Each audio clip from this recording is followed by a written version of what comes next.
Bavukanye mwese bakunzi ba Radio Maria Burundi, ijwi ry'Imana iwacu, ijwi ry'Imana iwanyu, turabahaye ikaze muri ca kiganiro cyo gusoma no kuzirikanira hamwe ijambo ry'Imana ryo kuri uwu munsi wa gatatu, indwi ya kabiri yo mu bushikiro. Ngaha rero aho dukura ibisomwa tugiye kuzirikana. Igisomwa ca mbere tugisanga mu gitabo c'umuhanuzi Izaya, ikigabane ca 40 kuva ku murongo wa 25 gushika kwa 31. Kituyagira ishingiro ry'umwizero w'urukiza Imana igiye kurangurira igihugu cayo. Izaburi ni 102 canke 103 igira iti himbaza se mushaha wanje umukama. Inkuru nziza ni inkuru nziza nkuko yanditswe na Matayo Mweranda, igabane c'11 kuva ku murongo wa 28 gushika ku wa 30. Yezu Kristo uwitonda kandi akicisha bugufi bivuye ku mutima, niwe aremurura, aruhura kandi agakiza abamwizigiye bakaza iwe. Muri kumwe na Patiri Hatungimana Eric muri diocese nkuru ya Gitega. Yaga mukama, niwe ufise amajambo y'ubuzima budahera. Ivyo dusoma mu gitabo c'umuhanuzi Izaya, mbe mwongereranya nande? Mbe uwo twongana yoba nde? Uko niko umweranda bagize. Raramure amaso murabe hariya hejuru. Mbega ninde yaremye inyenyeri zose mubona, atari uwagaranzuye inteko yazo, akazihamagara imwe imwe yose izina ryayo, kubw'ububasha n'ubukomezi bwiwe butananirwa, nta nimwe iharamwo azihamagaye. Igituma uvuga aya majambo Yakobo we niki, nawe Israeli igituma uyemeza niki? Hamwe wavuga uti ivyanje Imana yanje iravyirengagiza. None ntiwari bwabimenye canke ntiwari bwavyumve? Umukama niwe Mana yamaho, niwe yaremye isi yose iyiva ikagera, ntaho aruha kandi ntaho adohoka. Ingingo yigiriye ntawoshobora kuzitohoza. Niwe aruhura uwurushe kandi akaremurura uwuremerewe. Niyo imisore yoremerwa ikanaruha, abari n'inguvu bagatsitara bakanatembagara, abizeye umukama bo baronka amagara mashasha, bakaguruka nk'inkukuma, bakiruka bataruha kandi bagatera imbere batadohoka. Iryo ni ijambo ry'umukama.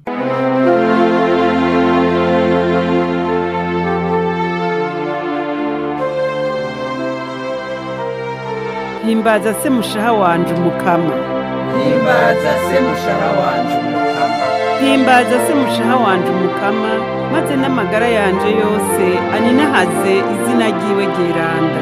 Himbaza se mushaha wanje umukama, maze ntihagire ico wibagira mu vyiza vyiwe.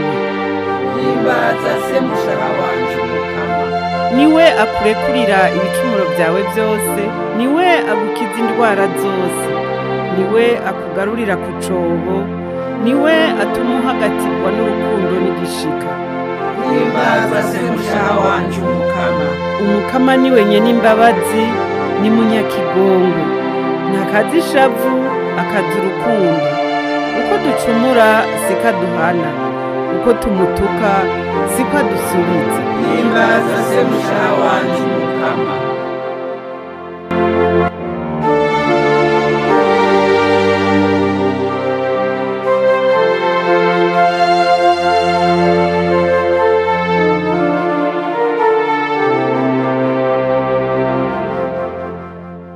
Inkuru nziza ya Yezu Kristo nkuko yanditswe na Matayo Mweranda. Muri irya minsi Yezu yavuze ati, nimuze mwebwe mwese murushe kandi muremerewe, nzobaruhura. Nimwemere inganji yanje, mukunde n'ivyo nigisha, kuko nduwitonda kandi nkicisha bugufi bivuye ku mutima. Niho muzoronkera akoyoko k'imitima. N'ivy'ukuri inganji yanje ntiremereye, navyo ivyo nzobashinga ntibizobavuna. Dushemeze ijambo ry'Imana.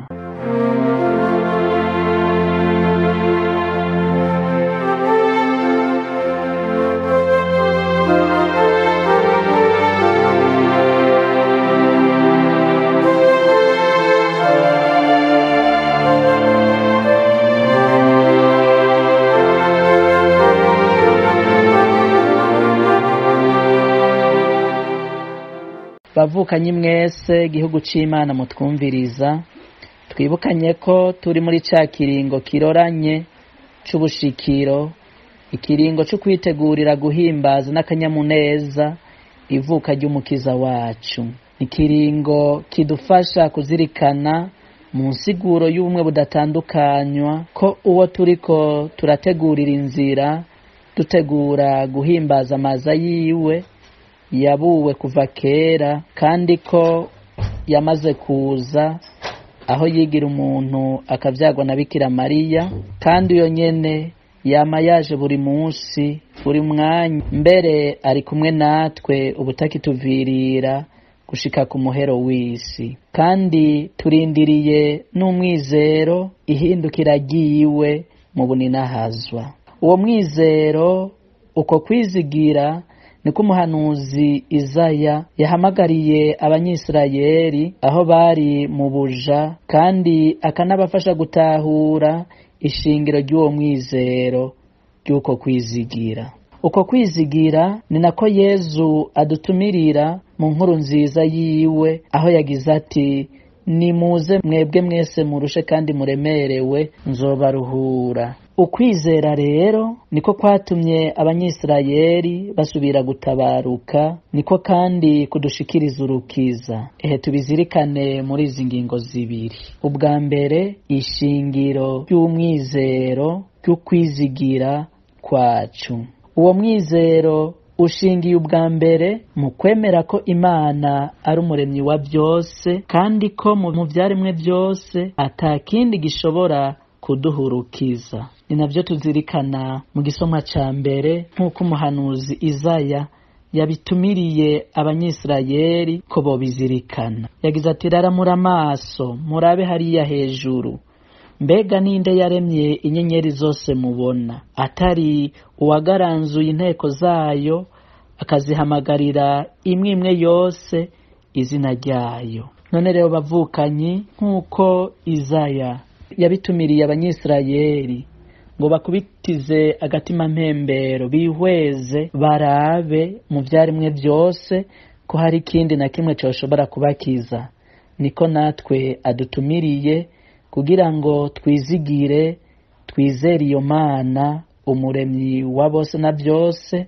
kuko ariyo ishobora gukiza ivyo yaremye mu kubigirira irema rishasha, mbere ryarangutse muri Yezu Kristo. Uwo mwizero wacu kandi ushingiye mu kwizera ububasha n'ubukomezi butananirwa bw'Imana. Kubw'ububasha n'ubukomezi bwiwe butananirwa, Imana yigiriye inama yo kudukiza. Umwizero wacu kandi ushingiye mu kwizigira ko Imana yama hafi y'abana bayo ikabakiza ibibahanamiye byose. Ni navyo vyarangutse mu nkuru nziza ya Yezu Kristo. Iyo Mana yaremye byose, iyo Mana yuzuye ububasha n'ubuninahazwa, ntiyigumira muri ubwo buninahazwa bwayo, ahubwo yashimye kuza kwegera umuntu, ikumviriza ibimuhanze, ibimubabaje, ikamenya amagara make n'intege nke ziwe, hanyuma ikamukiza iri kumwe nawe. Ni naco kinyegezwa rero tuzirikana muri kwa kwigira umuntu kwa jambo Imana yashimye kubana natwe kugira ngo idukize itwegereye. Ubugira kabiri rero, ukwizigira umukama niryo soko ridakama ry'ubuzima bushasha. Nk'uko twavyumvise mu gisomwa ca mbere, abizigiye umukama bo baronka amagara mashasha, bakaguruka nk'inkukuma, bakiruka bataruha, kandi bagatera imbere batadohoka. Uko kwizigira gutuma twizigira ko Imana ariyo yonsa ishobora kuturonsa ugo rukiza. Uwo mwizero rero uraheza ukaduha inguvu n'ugushaka gushasha ko kurondera ugo rukiza Yezu Kristo yatuzaniye. Ibi rero byabuwe kera, nibyo Mesiya yabuwe yaje kurangura, nk'uko twavyumvise ahagira ati: nimuze mwebwe mwese murushe kandi muremerewe nzobaruhura. None rero bavukanye, Imana yakijije abanyisirayeli ubuja barimwo i Babironi, niyo yadukijije ubuja bw'igicumuro muri Yezu Kristo. Niwe yama yadukijije ubudasiba, kandi niwe azoturonsa n'urukiza rw'imyaka yose. Duhamagariwe kumutegurira inzira, mu kwamana umwizero ko ari we rudasumbwa, yipfuza ko twoza iwe ngo aturemurure kandi aturuhurire ibituremereye byose, kugira ngo turonke akanyamuneza nyako mu kurindirana umwizero, twishushanya nawe mu bwitonzi no mu kwicisha bugufi bivuye ku mutima. Mu masabamana no mu bisabisho by'uno munsi, tugende kwa Yezu umukiza wacu, tumushire ishikanwa ry'ubuzima bwacu, tumushire ibituremereye, ibituruhije, twizeye ko aturuhurira, adukiza ubu no mu myaka yose. Amen.